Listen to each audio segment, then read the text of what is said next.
Las películas con monjas aterradoras y espeluznantes siempre son una apuesta segura para los aficionados al terror, y más si ocurren en lugares que huelen a maligno, desde el primer frame que se nos muestra. Una que me ha parecido de lo más interesante de esta temática de los últimos años es Consecration. Una joven viaja a Escocia, a un remoto convento en mitad de la nada, donde al parecer su hermano, sacerdote, ha fallecido cayendo al vacío desde un acantilado de manera inexplicable. Un supuesto suicidio que ella se niega a creer y donde investigará la verdad. Un secreto que va muchísimo más allá de lo que creía sobre ella, sobre su pasado, su origen, y que se termina elevando hasta un terreno sobrenatural con un plot twist que me terminó por ganar completamente. El bien y el mal desde una perspectiva sorpresiva, con un desarrollo que pasa por distintas etapas, donde ningún personaje es lo que parece ser y todo está encaminado a un lado siniestro y diabólico para nada convencional. Para mí una grata sorpresa que ha dividido de momento a crítica y a público, pero que me resultó la mar de sugestiva. Este año he visto mucho cine de terror indonesio, si sois seguidores del canal lo sabéis, pero de todas ellas, si hay una que ha destacado por encima de las demás, es la última de Joko Anwar. Siksakubur es posiblemente la obra más compleja y diferente del cineasta, atreviéndose a profundizar mucho más en la parte dramática y emocional de sus personajes para que el terror no se quede tan solo en los espectros o apariciones típicas del país asiático. El horror es más real y psicológico que nunca, y se hace fuerte a cada paso de una historia que se cocina a fuego lento y te obliga a entrar en ella para poder disfrutarla, siendo quizás la menos accesible por su ritmo, sobre todo si la comparamos con las anteriores como Impetigore o Satan Slaves. Grave Torture abre el melón de la creencia en un lugar tan religioso y atado a la educación basada en la fe para contar una historia de demonios, vidas rotas y dimensiones situadas entre esta vida y el más allá. Una peli que ha pasado desapercibida injustamente y que tiene un final de los que no dejan para nada indiferente, haciéndote dudar de todo y obviamente separando mucho en opiniones. Peliculón.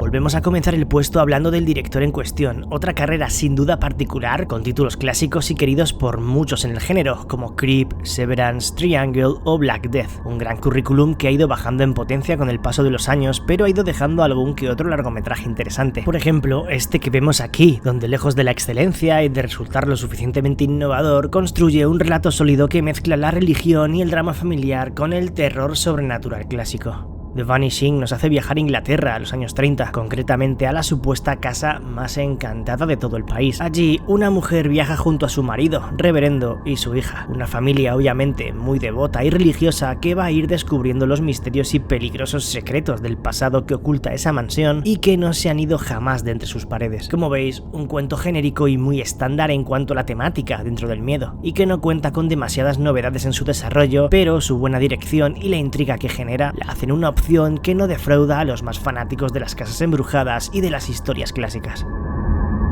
Siempre que Paco Plaza estrena algo tiene mi atención desde el minuto 1. El director de REC, La abuela o Quien a hierro mata, junto a Netflix en 2023 lanzaba su último trabajo, un cuento de terror religioso que nos transporta a un convento de monjas siniestro, sirviendo además de precuela o de spin-off de otra de sus mejores cintas, Verónica.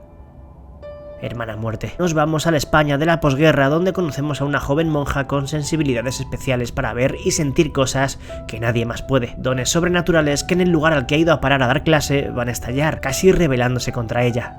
Gran puesta en escena, buena dirección, logradísima atmósfera, y aunque personalmente la elección de los 4/3 aquí concretamente no me termina de convencer y la historia a medida que avanza me pierde algo de fuelle, es innegable las buenas ideas y la personalidad de un film que, a pesar de encontrarse lejos de las mejores de su director, se las apaña genial para transportarnos a esa oscuridad y a ese monasterio con un pasado macabro que nos invita a desentrañar. Tiene secuencias bastante chulas y momentos donde el terror consigue llegar de maravilla. Era de las últimas que teníamos apuntadas en el calendario, de las que esperábamos sobre todo por tener como cara principal a un actor que nunca le imaginábamos en una historia de miedo, y aunque su desarrollo basa gran parte del potencial que tiene en hacernos esperar y en ponernos igual de nerviosos que a sus dos jóvenes protagonistas, ha resultado ser genial. Me ha sorprendido más de lo que esperaba, no solo como peli de terror, sino como ejercicio reflexivo y crítico sobre la religión y sobre un montón de temas que sobrevuelan desde su comienzo y que, sin situarse en ningún bando, tiene para repartir y poner en jaque a todo tipo de mentalidad, dogma o creencia moral. Además, sí, Hugh Grant está brutal en un papel irónico y sarcástico y tan enigmático como impredecible. Nunca sabes lo que va a suceder, cuál va a ser el próximo movimiento de este, ni qué trama realmente hasta su parte final. Y eso hace que Heretic se pase volando, teniendo unas ideas tan macabras como inesperadas. Es una producción peculiar con la que Brian Booth y Scott Beck vuelven a demostrar que en el género son unos cineastas especiales. Las películas que transcurren en conventos antiguos, enormes, fríos y solitarios siempre me llaman la atención. Lo que no esperaba encontrarme al ver Deliver Us es esa trama tan interesante con elementos que van desde Estigmata a la profecía. Una joven monja queda embarazada de manera milagrosa, reclamando la Inmaculada Concepción. Un punto de partida muy bruto ya de entrada, y más en cuanto nos sumergimos en ese lugar y en esos escenarios, pero que todavía se torna más siniestro y potente cuando el Vaticano envía a un grupo de sacerdotes para investigar el caso. Porque al parecer una antigua profecía predice que, de esa manera, una mujer dará a luz a dos hermanos gemelos, el Mesías y el Anticristo. El cielo y el infierno, el bien y el mal en una sola persona, y el tiempo se agota mientras varias fuerzas intentan detener el transcurso natural de las cosas. Muy interesante lo que propone y muy acertada en todo lo técnico, zona en la que más destaca y donde su guión, aunque se queda corto y enmarañado con algunas decisiones narrativas, seduce gracias a todo lo visual y a su punto de partida. Sin abandonar los bosques, los sitios anclados a otra época, los comportamientos discriminatorios, ni lo diabólico de lo que oculta la oscuridad y el pasado, toca volver a recomendar Una hija espiritual de la bruja de Robert Eggers. Desde Alemania, otro cuento macabro y grotesco de aura demoníaca y atmósfera enfermiza donde aparece lo ancestral de formas aterradoras.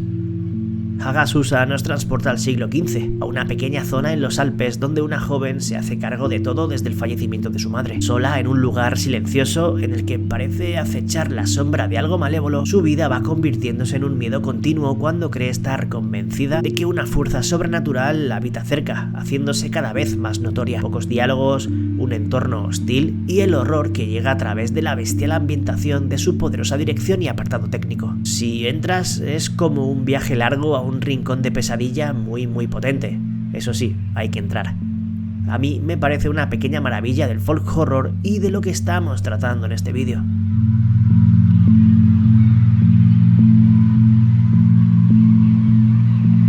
La más famosa seguramente de todo el vídeo, pero me apetecía recordarla y volver a recomendarla, ya que a pesar de la manía que le tiene mucha gente y las malas críticas por lo general que suele tener, a mí me parece una locura que obviamente, a pesar de sus defectos, me divierte una barbaridad.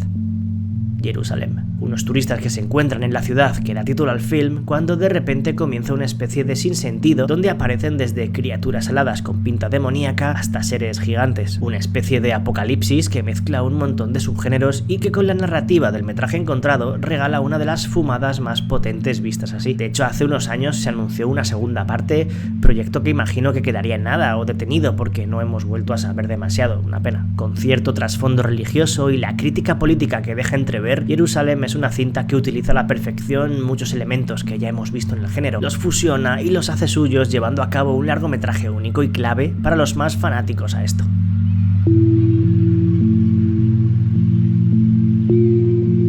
Da cosilla pensar que esta peli está basada en hechos reales, incluso hay que reconocerle que dentro de las posesiones no tira para nada por el camino establecido. Quizás por eso Godless, el exorcismo de Eastfield, se empeña y consigue resultar terrorífica a su manera, la de exponer el extremismo religioso y la pérdida total de la realidad por culpa de las creencias llevadas al límite. Recogiendo un suceso que aconteció en los 90 en Australia, se nos presenta a una joven que es diagnosticada con un cuadro de esquizofrenia paranoide. Lo que el marido ve no es una enfermedad mental, sino una clara manifestación del mal a través de su mujer, lo que le lleva a pedir ayuda a un grupo católico casi sectario para lograr que el diablo no se apodere de ella. Una caída abismal al infierno en todos sus sentidos, en la que presenciar cómo el horror llega a esta temática de una forma diferente y por varios flancos, donde no falta ni lo sobrenatural ni lo más terrenal y físico.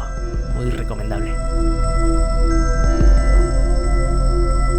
Puede que sea por su gris fotografía, por lo grotescas de algunas ideas e imágenes, por lo sucia y bella que resulta simultáneamente su factura, o porque es capaz de trasladarte directamente donde se desarrolla. La desconocida, Injustamente Il Signor Diavolo es una producción italiana capaz de provocar cositas. Su estilo gótico y rural mezclado con la manera de meternos en ese cuento clásico de terror con elementos importantes para cambiar su temática suponen un paseo macabro por un pasado lleno de incerteza. Un pequeño pueblo en el que un crimen horrible acontece involucrando a dos menores. Uno que acaba con la vida de otro. La cosa, que ya es chunga de por sí, se pone aún más rara cuando este confiesa que no lo ha hecho él, sino que ha sido obra del diablo. Religión, política, secretos, seres sobrenaturales y escenas difíciles de mirar. Todo es frío y desolador mientras sobrevuela una aura extraña, dirigida por Pupi Avati, un cineasta que lleva toda su vida escribiendo y llevando a cabo fantástico junto a genios como Lamberto Bava.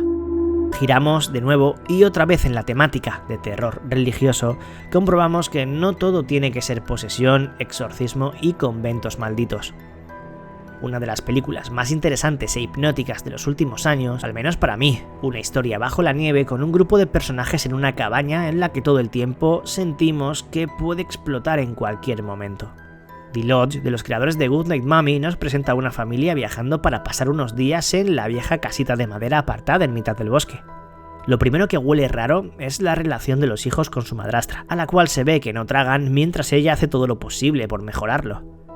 Lo segundo es ese lugar, un escenario que parece esconder algo entre sus paredes, algo que no sabemos qué es, pero que da verdadero miedo, pero según va desentrañándose el misterio y el relato, comprobamos que las sorpresas no paran de suceder y nos sentimos extrañados y nerviosos, donde nada es lo que parece y todos esconden algo.